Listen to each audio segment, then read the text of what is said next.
নমস্কার, কেমন আছো সবাই? আশা করছি সবাই খুব ভালো আছো। আমিও বেশ ভালো আছি।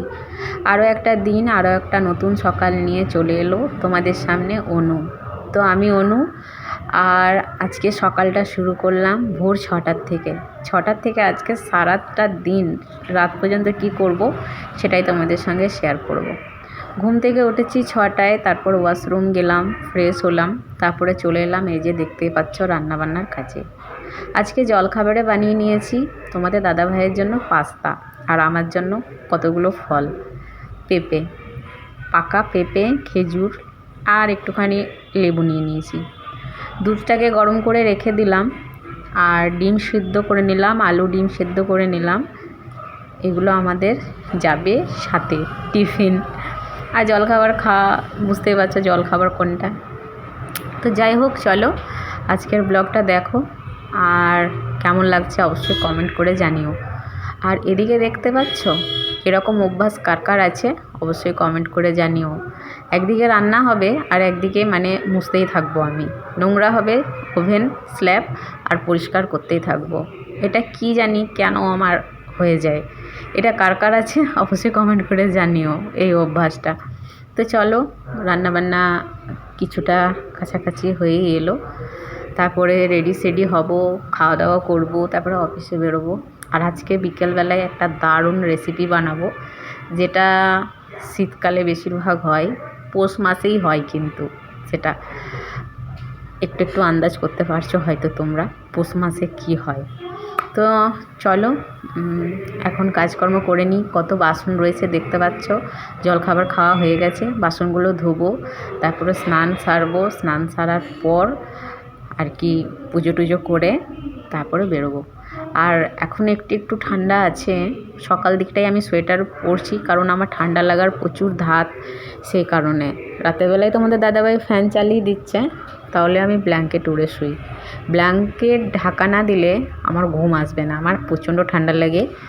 আর কয়েকদিন থেকে জানো তো রাতের বেলায় আবার জ্বরও আসছে। সকাল দিকটায় জ্বরটা ছেড়ে যাচ্ছে, আবার রাতের বেলায় দেখছি জ্বর চলে আসছে হু হু করে। কেন যে হচ্ছে কে জানে। তোমরা কি কেউ জানো কেন এরকম হচ্ছে? যদি কেউ জেনে থাকো একটু বলো না গো। সত্যি বাইরে থাকাটা যে কতটা কষ্টকর একমাত্র যে থাকে সেই জানে। নিজের ঘর দুয়ার ছেড়ে বাইরে থাকা সত্যি খুবই কষ্টকর। তো এই যে দেখো, অফিসের কাজ শেষ করে বাড়ি চলে এসেছি অনেকক্ষণ আগে, তারপরে একটু সাজুগুজু করে নিচ্ছি। অফিসের জামা কাপড় ছেড়ে এই জামাটা পরে নিয়েছি, আমি একটু সাজুগুজু করে নিচ্ছি, একটু বাজারে বেরোবো। আজকে একটা শিলনোড়া কিনবো ভাবছি, জানো। শিলনোড়াটা না হলে খুবই অসুবিধা হচ্ছে। বাড়িতে তো সব কিছুই আছে, মিক্সি আছে, শিলনোড়া আছে, কিন্তু বাড়ি আর বাইরে বুঝতেই পারছো এখন আমাদের প্রবাসীর ঘরকন্না হয়ে গেছে। তো যাই হোক, এই যে আমরা এখন কোথায় আছি না আছি সবটাই তোমাদেরকে বলবো, তবে একটু একটু করে বলবো। আসলে অফিস, সংসার, তারপরে ফ্যামিলি তো আছে, এখানে না থাকতে পারে কিন্তু বাড়িতে আছে, বাড়ির টেনশনটা থাকে, কাছে নাইবা থাকলো। তো যাই হোক, শিলনোড়া নিয়ে এসেছি। আর এখানে দেখো বাজারে গেছিলাম ওই শিলনোড়াটা কেনার জন্যই বিশেষ করে।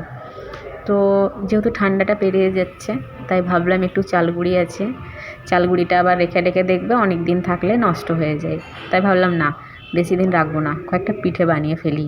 তারপর ঠান্ডাটাও পেরিয়ে যাচ্ছে, পিঠেটা এখনই বেশ ভালো লাগবে খেতে। একটু দুধ পিঠে বানিয়ে নিলাম, আর একটু পুর পিঠে বানিয়ে নিলাম, একটু তিল বানিয়ে নিলাম গুড় দিয়ে। কেমন জম্পেশ খাবার বানালাম বলো। আজকে রাতের ডিনার এটাই। আজ প্রায় বলতে পারো ক্লান্ত হয়ে গেছি। কেন বলো তো? প্রথমে তো সকালবেলায় উঠে রান্না বান্না, খাওয়া দাওয়া, তারপর অফিস থেকে ফেরার পর আবার মার্কেটে যাওয়া, মার্কেট থেকে কিছু জিনিসপত্র কেনা, তারপর বাড়ি আসা। আর যেহেতু ঠান্ডাটা কমে যাচ্ছে, মায়ের কাছে থাকলে মা অনেকবার পিঠে বানিয়ে খাওয়ায়, আর আছি তো একা, নিজের হাতেই বানাতে হয়, নিজেকেই খেতে হয়। তার জন্য ভাবলাম ঠান্ডা তো কমেই যাচ্ছে, চলো আরেকবার পিঠেটা বানিয়ে খেয়ে নিই, গরম পড়ে যাচ্ছে।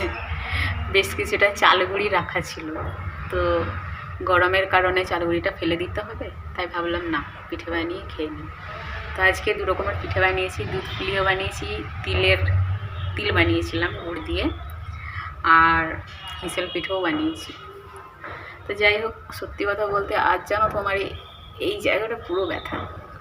অফিসে সারাদিনটা বসে বসে তো এক ব্যথা হয়ে যায়, বুঝতে পারছো। এই শীতটা পুরো ব্যথা, এই শীতটা কিছু করার নেই। যাই হোক, শরীরটা প্রচণ্ড ক্লান্ত হয়ে গেছে আজকে। বেশ কিছুদিন হলো ব্লগ দিচ্ছি, তোমাদের সঙ্গে শেয়ার করছি। এটা নিয়ে হয়তো 4 নম্বর হবে ব্লগ। কেমন লাগছে তোমাদের অবশ্যই কমেন্ট করে জানিও। আর যদি খুব ভালো লাগে তাহলে আমার চ্যানেলটাকে সাবস্ক্রাইব করে আমার পাশে থেকো। তো চলো, আর বেশি বকবক করছি না, সবাই খুব ভালো থেকো, টাটা, শুভরাত্রি।